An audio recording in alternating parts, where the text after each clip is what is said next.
Healing is something different. Healing is about the question about whether or not there are things in us that have been damaged that we can restore to a sense of wholeness. And I think that conversation is a little more complicated because some things are not easily repaired. So, for example, if you are a victim of sexual abuse or physical abuse, the psychic trauma is not. Sometimes the best we can do is palliative care, help you to deal with managing the pain. Because the question is, what can we do to really sort of restore one to wholeness? And that's a more complicated question that goes into another one. African spiritual systems would talk about this in a more detailed way about how you restore someone or regenerate them back to a sense of wholeness. But I do think that our music is both indicative of both what is best and beautiful about us, and also what is tragic and traumatic about us. If you look at our music, for all of the beauty that is, and there's no music in America that doesn't get its start from black folks, right? Like all music comes from black people. But it's something peculiar about our music. We're the only group of people whose music actively disparages other black folks as a form of entertainment, right? We hope that our music actively talks down to black women, actively encourages violence. And we have to ask ourselves a fundamental question. What is that telling us about what it is that's going on in our community? That's the first thing. The second thing is, well, what kinds of things should we be paying attention to protect ourselves? Now, people will always say to you that I don't really hear the lyrics. I'm just getting to the beat, so on and so forth. So I want to, by show of hands, how many of you listen to music? Raise your hand if you listen to music. Okay, I got news for you. No, you don't. The ear is a vibrational instrument. You don't hear music, you feel music, which is why when your joint come on, you like turn that joint up. Not because you can't hear it, because you want to feel it, right? So again, the eardrum is a vibrational instrument. Sound waves are light waves that the body converts into energy that it absorbs in the body, right? Stay with me. The eardrum is a vibrational instrument. Sound waves are light waves that the body converts into energy. So words are sound waves that the body converts into energy. So what you say to someone is not just what they hear, it's what they feel. Right? Which is why there's a difference. But again, African American vernacular English is tonal. Right? So there's a difference between bitch and bitch. Right? There's a difference between my nigga and nigga. Right? So there's a tonality there. Right? So black folks saying nigga, you feel that differently. White person say nigga, it's like, okay, it's about to be a race war up in this piece, right? Because again, it's not what you heard, it's what you felt. It's the vibration. So it's not just about calling each other bitches. It's about what that it does to you vibrationally, that it changes both the neurological function, in other words, how you see yourself, but it also changes at a cellular level, how you learn to sort of receive disrespect as a normal way of being. And the reason why this is important is because when people are traumatized, they are more attracted to trauma than they are to healing. Let me say that again. When people are traumatized, they are more attracted to other forms of trauma than they are to healing. So if you're already in a space where you're being traumatized, right, and you're not getting healing, the music, the relationships you find yourselves pulled into, all of those things are actually reinforcing the trauma because that's what feels good to you in an odd way because it's what you're familiar with. And so part of the challenge of healing has to do with the question of what parts of ourselves are we willing to sacrifice so that we can be whole, right? That in every spiritual tradition it teaches us that sacrifice is the key to life. If you're a Christian, it's a central tenet that sacrifice is the key to life. So what part of us that is harmed or damaged are we willing to sacrifice so we can be healed? And the problem becomes that when you're traumatized, again, you keep picking the same kinds of experiences. Some of us out here to pick the same trifling brother over and over again. Some brothers pick the same trifling sister. The name might change, they might look different, but this is the same raggedy person over and over and over again. Because again, when you are harmed, you can't see it, but you keep being pulled towards the thing that feels comfortable. So it's important for us to have a conversation about what does it look like to begin to try to move into spaces that are about healing and things that affirm you, right?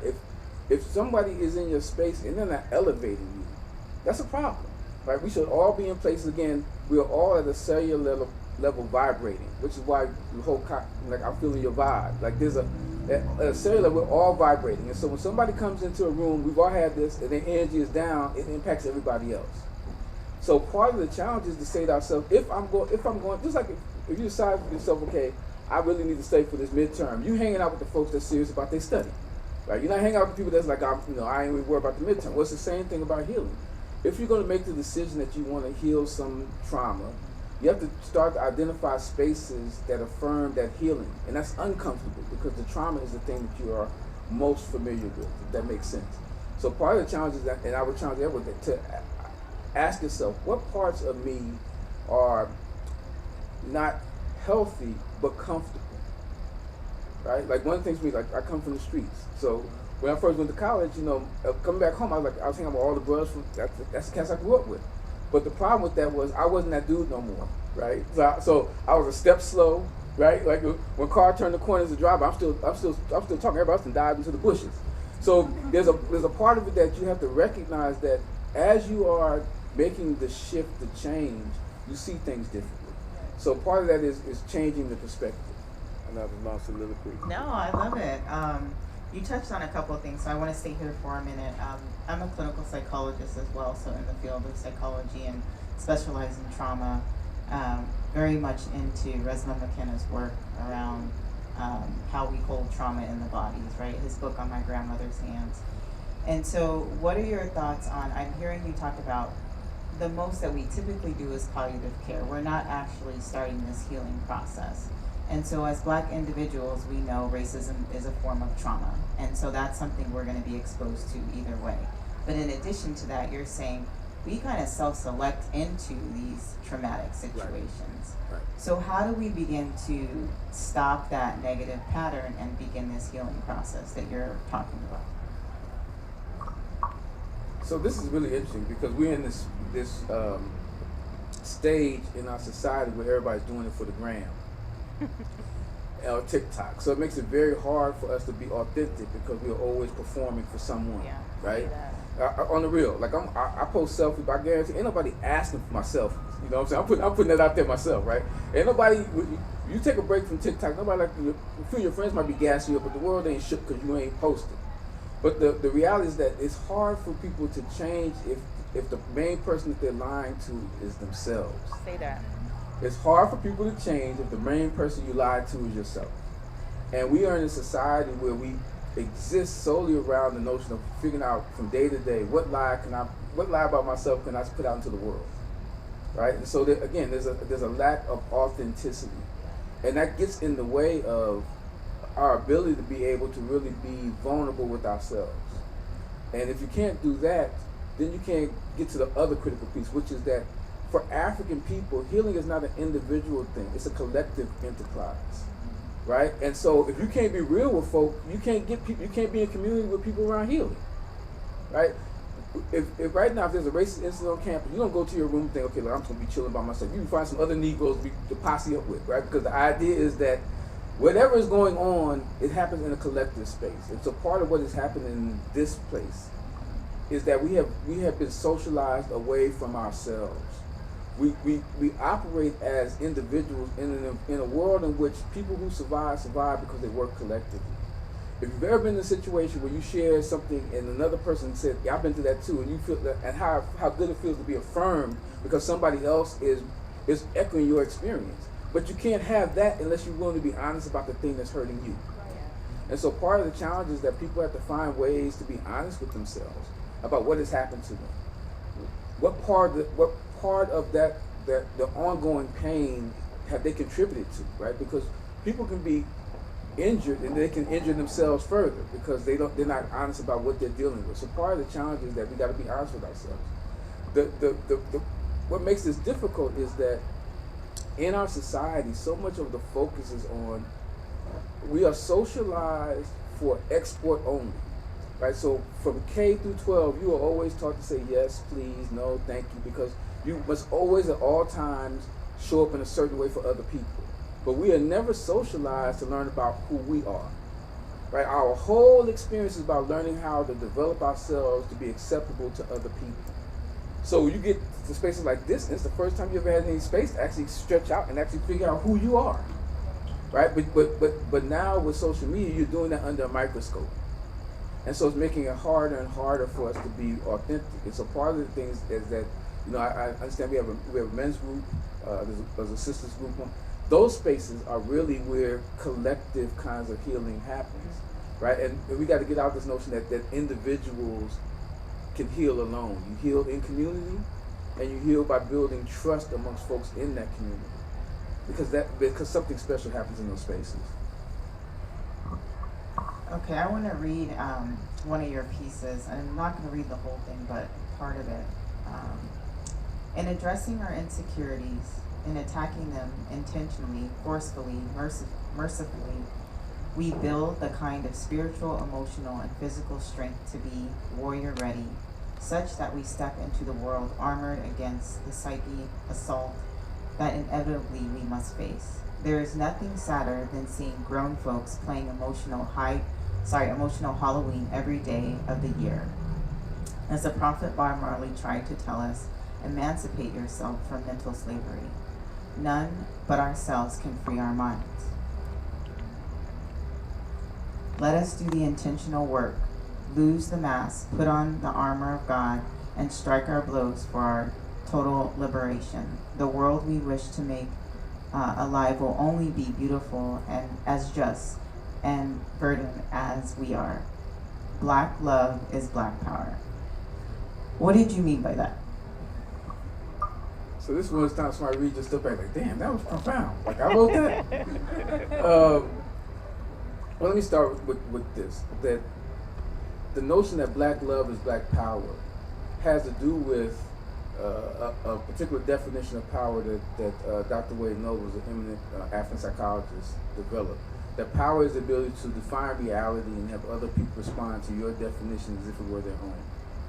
So power is the ability to say that light skin is the most beautiful standard and have 44% of all skin lightness sold in the country purchased by black folks. Power is the ability to say that going to college is acting white and have all folks be embarrassed by the fact you actually educating yourself. So somebody else is defining the reality, you're accepting their definition. When I say that black love is black power, I'm saying that when black people decide to love themselves from the inside out, they then define the reality that works for them. They then define what are the standards of beauty. They then define what are the standards of intelligence. They then define the standards of how we move through the world, right? So much of what's happening on these campuses is about our ability to adapt to somebody else's reality, right? And so again, the thing that we can do, that we are free to do, is love one another. I mean, that to me is a critical step. The second step to me is to develop, I'm not a big fan of vulnerability. And I'll tell you why. So I know there's a lot of discussion about the importance of black men being vulnerable and good things happen through vulnerability. And I want to say that sometimes we have to have a critical lens about who is offering their interpretation of their reality. If you are a white person in this society, everywhere you go, you are protected. So shit, you can be vulnerable. Yeah. If you're a black person, everywhere you move on this campus, you're vulnerable. Every institution you interact with, you're vulnerable. So more vulnerability ain't gonna fix the problem, right? So it becomes one of those things. We take somebody else's definition and try to make ourselves fit into it. The real issue is, how do you develop the kind of internal security that's so diamond hard in this certainty that you don't even have to call attention to it? How do you get to the point that, look, you so good, you so clear about how strong your shit is that nobody else can shake you? Yeah. That's the kind of work that you do, and that's what we call shadow work. That's not what you show. That's not what happens on Instagram and TikTok and Snap. That's the work you do when you look in the mirror in the morning and you think to yourself you're not beautiful. It's the work you do when you think that you're not smart. It's the work you do when you think that you don't belong here. It's that internal work that puts you in a position that you ain't got to call attention to yourself. You ever notice that people who are really, really good at something, they don't need to call it because everybody else letting them know, right? But that's where we have to be. But to get there, you have to love yourself enough to go to war with yourself for your best self. You have to love yourself enough to go to war with yourself for your best self. Ephesians 12 says, put on the armor of God, and the belt is truth. In other words, truth is the thing that holds everything else up, right? So it starts from that point. It starts from the point of us being true about who we are, where we are, what we want, and have the ability to be able to pull that to ourselves. So I'll give you an example. We talk, attraction is nothing more than magnetism, right? At a basic physical level, attraction is nothing more than magnetism. There are two types of magnets in nature. There is a standard magnet and there's an electromagnet. Now, I'm going to use this as a metaphor to talk about how you attract what it is that you want in your life. The standard magnet you're all familiar with is the refrigerator magnets, right? They don't have enough power to pull anything, they only stick to stuff, right? So the standard magnet, so that person, they don't have the ability to pull to them what they want. Everybody else is pulling them in different directions. But the electromagnet, the ones that lift cars and lift freight, is attached to a power source. So the power source allows it to be able to pull to it what it needs. So we extend this metaphor out and say that, let's say that God is the source. So when you plug into that source, you now are an electromagnet, so you can pull to you what it is you want. You're no longer the standard magnet. You're not sticking onto other people's stuff. You are pulling to you what it is that you need, right? So there are metaphors in nature that tell us there's a prescription here for how you get the things that you need. This ain't about whether or not the professor gonna give you the grade or not. You determine that. You determine where you get into graduate school. Those are things that you have the power to do when you are tapped into a source. When you tap into a source and you're doing your work, the things that you need come to you. I graduated from Irvine with a 2.3, which means basically I was qualified to basically work in department stores. But when I applied to all of the top 10 programs, because I just felt like something gonna happen. And I got into 9 of the 10 programs because my GRE scores were just great, right? So I was smart, but I wasn't motivated. But in my mind, I never had any doubt that I belonged there. I still don't. I never had any doubt. So for us, the question becomes what is your faith practice?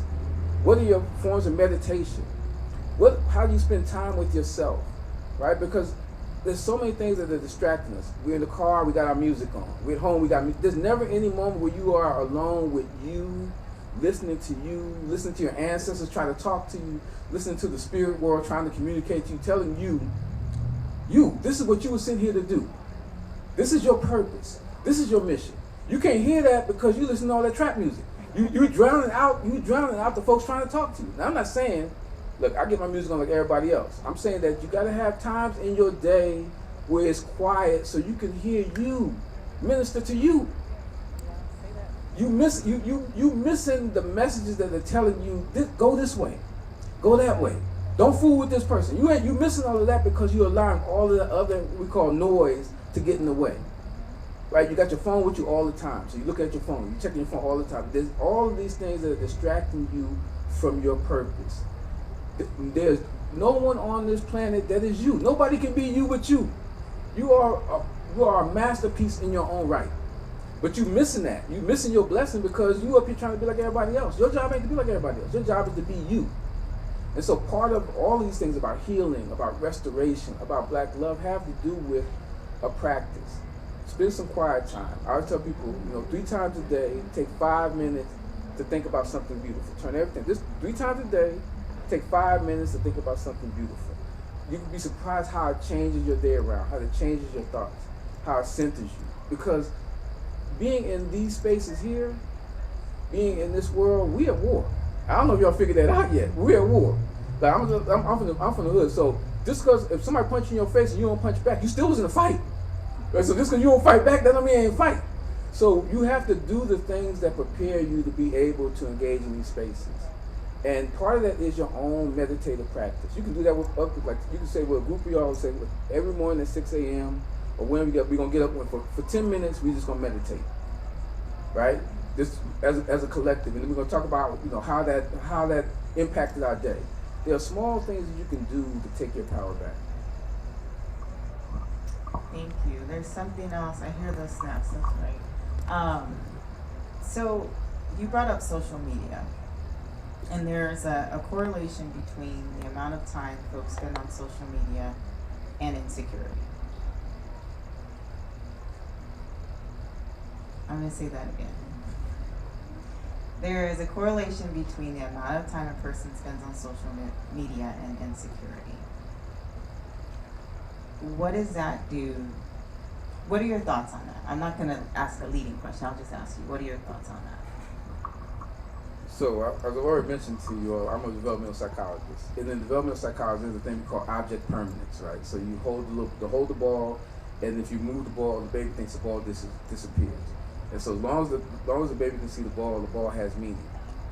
Well, one of my theories is that we are the ball, right? And the ball is our projection of ourselves.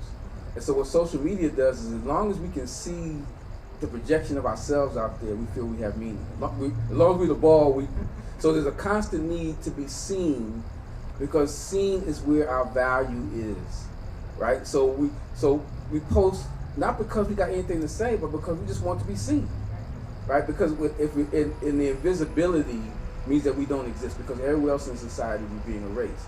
So part of the challenge is that we got to recognize that in an object permanent society, is that everything in the object permanent society is a commodity. Everything is meant to be bought, sold, purchased, commodified, right? Love, relationships. That's all we do is talk about grabbing the bag, right? Like there's a way in which we're being socialized to be now going from people who were sold to now being the people who are now deciding to sell ourselves, right? So now the discussion comes about my brand. The last people will be talking about a brand is black folks, right? That's like any intelligent black person. That's the last thing you should be talking about, is being a brand, because when you got off those ships, that's the first thing it did, is it branded you to say you belong to somebody else. That's the people that are disconnected from their own historical consciousness, disconnected from their sense of self. And I guarantee, if you get quiet enough, one of your ancestors get in your ears like, Negro, I didn't send you here for this. I sent you here for something else. But the other aspect of this is that once you buy into the system of object permanence, you have to keep doing things to keep you relevant. Which is why we see people who are very wealthy, like Beyonce and Jay, right? They still doing it for the grant. Why? They're a billionaire. Because it's not the money. They still need to be seen to feel that they have value. So even though they have accumulated enormous capital wealth, they still feel they need to be seen to be relevant. So they posted just like you posted, right? So it's not the money thing. And the challenge for us is that how do you develop a sense of internal worth, so that whether people see you or not, you see you. And that's enough. And again, one of the things I would tell you about it, you know here, but in graduate school, a lot of graduate school is about trying to make black people feel like they are invisible, and making you feel like you got to dance for white people to see you. And once you buy into that, they got you, because then all you're doing for the whole time you're in graduate school is buck dancing and shuffling for their attention. And you got to be able to say, look, I ain't here for that. I always tell people, look, graduate school, if you come to graduate school with this particular mentality, I came to graduate school to understand I was here for professional development. I wasn't there to be educated. I wasn't nobody's student. I was a professional, and I was here for professional, because it set up a dynamic by how I interacted with my professors. It set up how I interacted with my colleagues. And when you see yourself as a student, you infantilize yourself, right? And so you end up in this whole thing about constantly seeking approval, seeking approbation. If you come and say, look, I'm already a professional. I'm just here to get more professional development, right? Most of us are here to serve, in some capacity, serve black people. Ain't nobody in graduate school know that better than you do, right? You just here to figure out how I get to do that better. But the socialization starts with how you feel. You constantly see the need to be seen. Look, I've been in the pandemic. You sitting around like, damn, I ain't got nothing to do. I'm bored. Let me take a couple of selfies and post them so I can get a couple of likes, right? We also know that, look, there are studies that show that there are dopamine spikes every time folks get likes, right? So your body is also having a biochemical response to that. So it's not just, because I've been that with, like, you take the little Facebook break and the social media break, and then, like, I'm gonna take a week off, and then 2 hours later you back up on that piece. You back up on there because you're addicted to it, right? If you can't put it down, that's an addiction. So again, we have to ask ourselves, right? I want to make this point. African people were brought here, and the whole purpose was to be worked from sun up till dead. We were never meant to survive. How is it that we ended up here in these spaces? How is it that we end up here and getting degrees, PhDs, masters, in an environment where we were brought here to work until we were dead? The Native Americans have been virtually exterminated. You got to ask yourself, what has God saved us to do? TikTok? Shit, that's it. That's it. Grab the bag. Is that all God has saved us to do? Each one of us is an instrument of divine possibility. But you're missing that because you thinking you're supposed to be like everybody else. There's in the Yoruba tradition, there's a deity called Eshu. Eshu is the guardian of the crossroads. And what Eshu does is Eshu brings you into confrontation with yourself.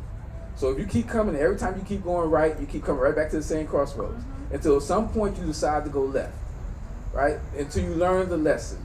And for us in this country, we're having an Eshu moment. We keep doing the same things over and over and over again until some generation, I'm hoping it's y'all, will decide, hey, I ain't going right this time. I'm going to go left. Because the only thing that's going to save us is us. We're all that we have. And we have to find ways to be able to breathe life into each other. That's all inspiration means. Inspiration means to breathe life into someone. Right? We should all be instruments of inspiration. We should all avoid manipulation, right? There's a wonderful novel by the novelist Ayikwe Ama that says that the healer's method is inspiration. All healers avoid manipulation because manipulation is about moving somebody through deception against their will, whereas inspiration is about breathing life into them so that they vibrate at a higher level. That's what we should be. We should be moving away from manipulation and moving towards inspiration. Every time somebody comes in contact with you, they should feel that you breathe life into them. Yeah. That they got something better, that there was a higher vibration because they came in contact with you. If you got folks around you, they ain't breathing life into you, then what are they doing? Sucking life out of you? Like, this is where we need to be in these particular moments. And I'm not saying that we got to live a life of priest. You know, I'm saying that we have to live a life that positions us when it's necessary to put on the armor of God and go to battle. Right? You ain't got to wear the armor all the time, but when it's time to get it on, you need to be able to know where it's at and put it on and make it happen. So part of that is also about us having some honest conversation. An honest conversation about the ways in which black men have let black women down. Let's just be real about it. Let's have some honest conversations about the ways in which the society has shaped black men to feel that they got to show up as men in ways that are harmful to the community. We have to also talk about the ways in which women have positioned themselves to say, I want you to respect my mind, but that's not what you're going to see when I'm posting. Right? We have a response here to find ways to work with each other in ways that allow us to find the divinity in one another in the interaction. If you ever had a conversation with somebody and y'all just vibe and like, this person just get me, it's at a higher level. We have to find a way to work with brothers and sisters in that way. We have to find a way to breathe into each other the notion. It is extraordinarily difficult in society, whether you're a man or a woman, whether you're a non-binary. If you're black in this society, you are under constant attack. You cannot survive a war and have a civil war at the same time. You got to have some capacity to be able to make the whole space for one another. Some capacity, you know, as a black man, we're in a difficult bind. If we're too sensitive, we simps. If we're too hard, then we're not vulnerable enough, right? But we're always moving in spaces where we have to always have that guard up, right? I work at UC Irvine. I'm on the police council, right? But when students work in the center during finals week, I call the police station and say, look, I got students, we're closing up, they're leaving at 2 o'clock in the morning. Now, in any other way, I shouldn't have to do that. But I also recognize that ain't the world we live in. Yeah. So, for me, the lesson that I hope you take away from this is that you have the power to make your life be what it's meant to be. That's different than securing the bag, right? You have the power to be able to impact other people's lives.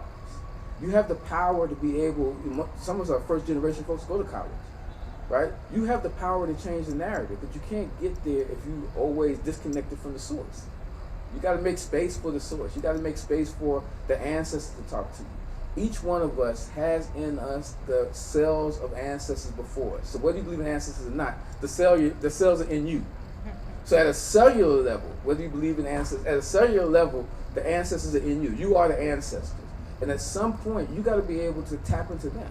You got to be able to tap into their wisdom, tap into their strength to get us through what I call the alabaster madness. All right, so you talked to our men and our women for a second, so I'm going to ask you to stay there. We're talking about Black excellence at every level. So when you hear that, what advice or wisdom do you have for the ladies? So this is a rule that I try never to break, which is that I don't think Black men should be telling Black women shit. But since I've been asked by my gracious host, I'm going to try to respond. One reason I don't think that Black men need to be telling Black women anything is we don't know what your walk has been. We don't know what your struggle has been. We don't know what that particular walk is. And so we can listen, we can offer assistance, but we can't tell y'all shit. Like that's my personal opinion. What I would say is this, that the ancestors are always talking to us. They're always telling us things about who we are if we listen. There's a story out of the Nile Valley. It's the story of Osar and Set, or what we call Isis and Osiris. Osar or Osiris is the king or the lord of the great black. His brother Set, from which we get the etymological root of the word Satan, is jealous of Osar. So he conspires to kill Osar and marry Set. So he kidnaps Osar, he cuts him up into 14 pieces and spreads them all over Egypt. Set comes and says, well, where my man at? You know, and Set's like, yeah, he gone. Bro's gone. So sister does what sister does. She gets one of her homegirls, Nebuchadnezzar, and they go all across Egypt and they find 13 of the 14 pieces of Osar. They put them back together. The only piece they can't find is his penis. So the sister sends her spirit in the form of a dove to get his seed, to impregnate her, and they give birth to the god Heru. Now, I want you to pay attention. So, again, what does this tell us about womanhood? This tells us that women find a way to make a way out of nowhere, right? So even when shit went left, they still put the brother back together and made something happen. It also tells us that Osar is seen as the god of agriculture. What is agriculture? It is the planting of the seed. It is the cultivating of the seed. It is the harvesting of the seed. So it's saying to us at a basic level that manhood ain't just about dropping seeds. It's about making sure that you cultivate that seed and harvest that seed so that seed produces other seeds. Right? So there are prescriptions here for us about manhood and womanhood that the ancients have been telling us all along, that if we pay attention to them. One of the great symbols of motherhood out of ancient Egypt, or Kemet, is the goddess Mut. And the goddess Mut is symbolized as a white vulture. Now, on the surface, you think to yourself, okay, well, why a vulture, right? It's a scavenger, it's a nasty. Well, here's the interesting thing about white vultures. The mother white vulture, if she cannot find food for her babies, will pierce herself and feed her babies from her blood. It represents the principle of motherhood as divine sacrifice to advance future generations. All around you are things that are telling you who you are, who you have been. When you go to Washington, D.C. and you see the Washington Monument, that obelisk is the phallus of Osiris. The reason why it is there is because the United States under Freemasonry said that they wanted that seat of power, that phallic symbol, to stand there as a reminder that the United States was the supreme power. People using your shit, right, and you running away from it. This whole idea of a set means the seat. In other words, you don't have no throne without the seat. Right? There's an African proverb that says, the man may be the head, but the woman's the neck that moves the head. And that in our communities, we have to find ways to work together. There's a notion of complementarity, which means that people find a way to work together. They complement one another. It's not a competition. You find out, for example, if I am really good with finances and my woman is really good, you know, if I'm really good with cooking, my woman's really good with finances, but the idea is that because I'm a man, I should do the finances and she should be doing the cooking. That means, well, shit, we're going to have bad food and we're going to be broke. We're going to ask people to do stuff that they're not equipped to do. Right. That the idea is not about whether or not, you know, who gets what. The question is, what gets you to 100%? And finding ways to work together. If you look at the history in this country, black people survived because of role flexibility. Right? Because there were times when black men couldn't find jobs, so black women worked as domestics and the men kept the house. Right? But we've lost this whole idea about what does it take to survive. Right? The idea that that black women miss the whole notion that you are literally cosmos personified. Every time you ovulate, that is the beginning of the Big Bang. Your womb is literally the cosmos on Earth. It is the place which spirit comes through to the physical realm. And the people who did that, and the women who did that first is y'all. That the first women who produced life on this planet were African women. That means that all of you here have that bloodline all the way back to the first, what we call the septepi, the first occasion. That literally your womb and the lunar cycle and all of those things are connected. That you are not just divine, you are heavenly. And that there's a relationship between heaven and earth. And that balance has been lost. And because we're not talking about how we find ways to reconnect with our source, we just keep getting jobs. Shit, when we got off the slave ship, we had jobs. If that's the goal, that's not progress. The goal should be for us to figure out, how do I find ways, like we have a group called Sister Circle, and we do a lot of stuff around womb healing. And when we founded the center, the first thing I said is, I will fund it, but I'm never going to come. We have a black women's healing retreat. All I do is I come, welcome people, tell them where the food is at, and I don't come back for the rest of the weekend. It's a sacred space for women to figure out things that women need to figure out amongst themselves. So, and we have the same thing we do for brothers.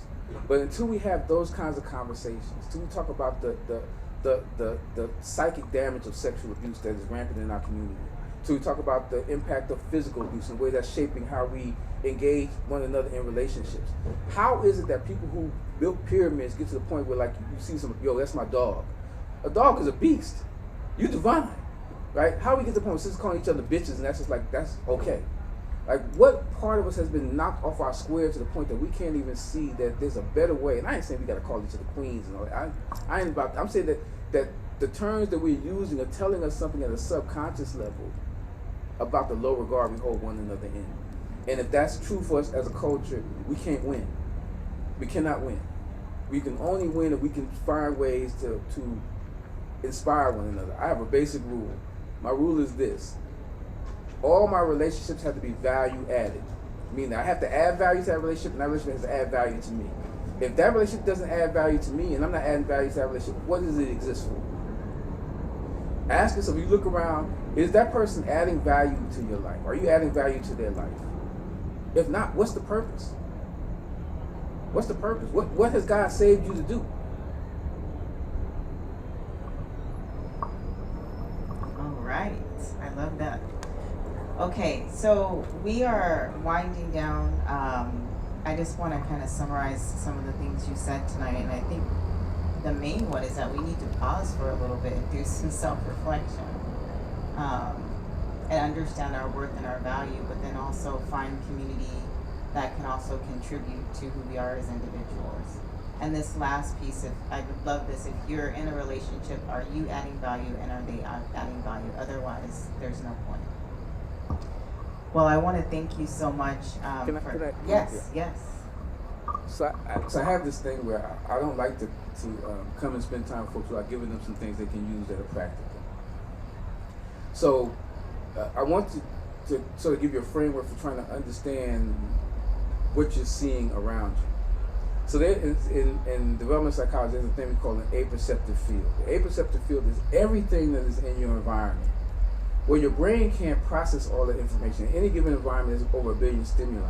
If your brain tries to process all that information, it does the same thing your computer does when you give it too many commands at once and that Technicolor wheel starts spinning. So what happens is that people organize information into themes. This is what we call thematic apperception. So let's just say that you decide you want to buy a Range Rover, right? So now all of a sudden, everywhere you look, you see a Range Rover. Oh, that's God telling me I'm supposed to get a Range Rover. Now, it might be God, but more than likely, it's the subconscious that you told your brain what to pay attention to, right? So, and we've done lots of studies in this. We've had students go the whole day, and then we asked them, tell us 2 other cars you saw that were different than the car you wanted. They can't recall the other 2 cars because literally they narrowed their perceptive field. The reason why this is important is because if you think that black people ain't shit, guess what happens? Your field of vision narrows, so you only focus on those examples that prove the point. If you think brothers is trifling, You only narrow your perceptive field to all those who prove the example. If you think that black people can't be intellectually superior, I ain't talking about equal, fuck equal, I'm talking about superior, then you only narrow your field of vision for the examples that prove inferiority, which is why white supremacy reigns supreme. Because if right now, if I said to you immigrants, right, most people think about Latinx folks, right? But the majority of what we call illegal immigrants are actually from Eastern Europe. You never see that. Because the way that you've been given cues to tell you now your perceptive field, the only focus on brown folks. So that's the first thing. You have to ask yourself what I call interrogate your preferences. Ask yourself why you prefer what you prefer. Learn to interrogate your preferences. That's the first thing. The second thing is to understand what we call in behavioral economics opportunity cost. Meaning that for everything that you say yes to, you got to say no to something else. Right? And that your career will be built more on the things that you say no to than the things that you say yes to. Because the things you say no to clear space for you to say yes to the things you really want to do. The third thing I want you to understand is that what we call path dependence. Most people do things because it's always the way they have been doing it. Right? So a good example of this is, let's just say that you don't want to shake hands because of the pandemic. But everybody's always shook hands, so you go ahead and shake hands because it's easier to shake hands than explain to people why you don't want to shake hands, right? So a lot of what happens is we're doing things because that's how it's always been done. We're not asking ourselves if it's effective in the doing of it. And then the last thing is that small things have large impacts if you understand the importance of choice architecture. What do I mean? When we give people the option of opting into retirement, only 20% of the people check that box. But if you enroll them and they have to check the box to opt out, 80% of the people stay in. Right? The only difference is how you engineer the choice. So a lot of our situations are about the fact that we design choices in ways that set us up to fail. You have to have the ability to design choices and options so that whatever choice you make, you end up winning. Right? But part of it is also about the ability to be able to see what is in front of you. Right? To be able to open up the field and to see what it is that you can't see. And that requires a different level of focus, a different level of perception. And then the last thing is loss aversion. You will always feel a loss more acutely than you felt the joy of the gain of getting it. What does that mean? It means that whatever joy you felt getting in that relationship, you're going to feel the loss of it more acutely, which is why people end up going back. It's why we end up allowing a lot of BS. It's also true that it is the reason why it's harder for people to give up things that they know are not good for them because they have an attachment to it. The reason why I'm sharing these things with you is because once you understand the principles underlying something, you're empowered to correct them. Right? Once you understand, well, why can I let this go? Well, you can't let it go because the pain of the loss is greater than the joy of the gain when you got it. And so once you understand that, then you understand, okay, how better to work with myself. Because at the end of the day, all this is about is a technology for living. Figuring out how you work. What is the owner manual for you? How do you work? How do you function?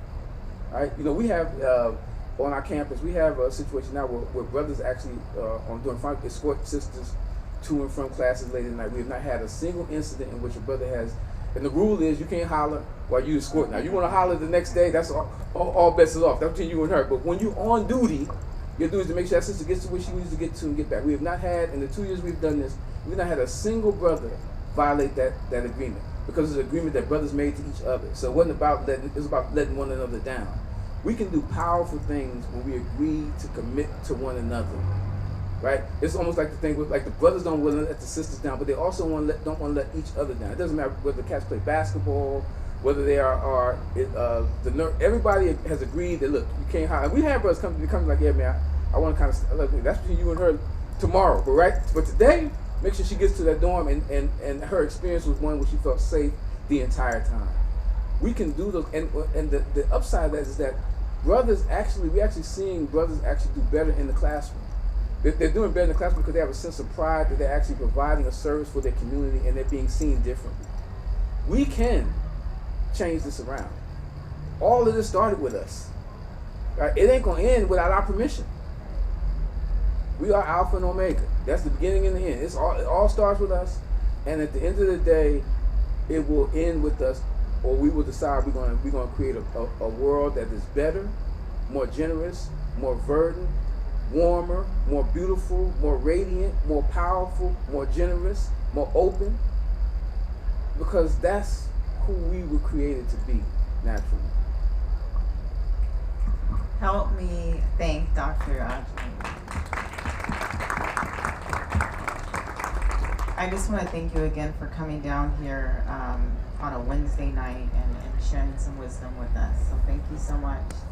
And if you guys have questions for him, he's going to stick around for a couple minutes. And please feel free to grab some more food before you leave. Thank you all for staying. I appreciate it.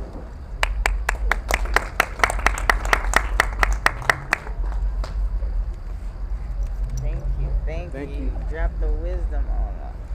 Any questions? Yeah. Go ahead. We have a question. You can come on up here if you like. Yeah. We have time for Q&A. Okay. So I will email Brandon my email, and if you email me, I'll send you an e-copy for free.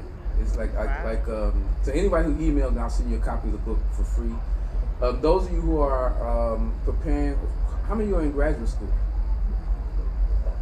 So you definitely should reach out to me. We do some these little mini seminars in the center that really prepare people, like workshop, like reading people's papers, helping them get through the process. I'm sorry I didn't bring cards with me, but I'll make sure that Brandon has the information, and you can reach out to me. You can find me on Facebook, Àdísà Àjàmú, and you can find me on Instagram. I mean, I'm posting stuff all the time, but we try to create a space where we really try to cultivate genius, because graduate school is a different kind of animal, and you really do need support of folks who have been down that path before. Yeah. So we have a group of folks who are happy to read each other. We have an agreement. If you come, you agree to read each other's work, to give critical feedback with tenderness. And it's been very successful in helping people matriculate through their programs. And then sometimes, look, you just need to be loved on. You know what I'm saying? Like, it's just brutal. You just need to be around some other folks, and usually, if you make it up to the center, we feed you, we take good care of you, and try to get you through. If you're in the process of applying to graduate school, you should reach out to me. We actually do a little retreat on writing personal statements, how to prepare your application. So I'm happy to extend every resource we have at UCI is at your disposal. We got another question. Hi. I came in a couple minutes earlier, so I didn't get your full name. I didn't get the last part of it. You also have like a personal professional website? Oh, website. Yeah. So Àdísà Àjàmú. My whole name is Àdísà Àjàmú, which means one who makes his meaning clear, because God has called him to fight for what he wants. I don't have a website right now because I've been focused on some other things, but you can reach us at the Center for Black Culture, Resources, and Research. I'm really good at email, and I'm good at Zoom. We have our virtual office hours, so if you just want to just hit me up, you can literally go to the website, click the link, and it will give you and set a time you want to meet. And during the pandemic, we opened it up to everybody. So because folk from the community just needed resources, so we try to open up. So if you reach out, I'm happy to extend myself in any way possible, and to extend my networks to help you be successful in any way possible. Will you see your Irvine psychology department? I'm in the cognitive science department. Yeah. Oh, cognitive science. Yeah. So I'm in cognitive science, medical school, public health, and social ecology. So I'm literally in 4 academic departments. Yes, a brother from the hood did okay for himself. Yeah, you did. All right, thank you. Thank you all. So again, I'll make sure Brandon has the email. If you email me, I will send you the PDF of the book at free of charge. I made enough money off of it. Wow. Thank you. Thanks. Thank you So much. I'm gonna have to have you come up to the center. I will. So we're gonna do we're gonna have for one of our women's we're gonna have this we do this panel on on Black women scholars. Okay. So it was very successful. We did during the pandemic. Thank you for coming out. But we're going to do it again. So I would make like sure you you to take some come food out. home. Yeah. So if you have any it's questions been for really Dr. good for us Àjàmú, please it's good to let see me the know. sisters building with each other, right? Get my email, bgamble@sdsu.edu. So thank you for having me. I I'll connect appreciate you it. with him. This is a great space.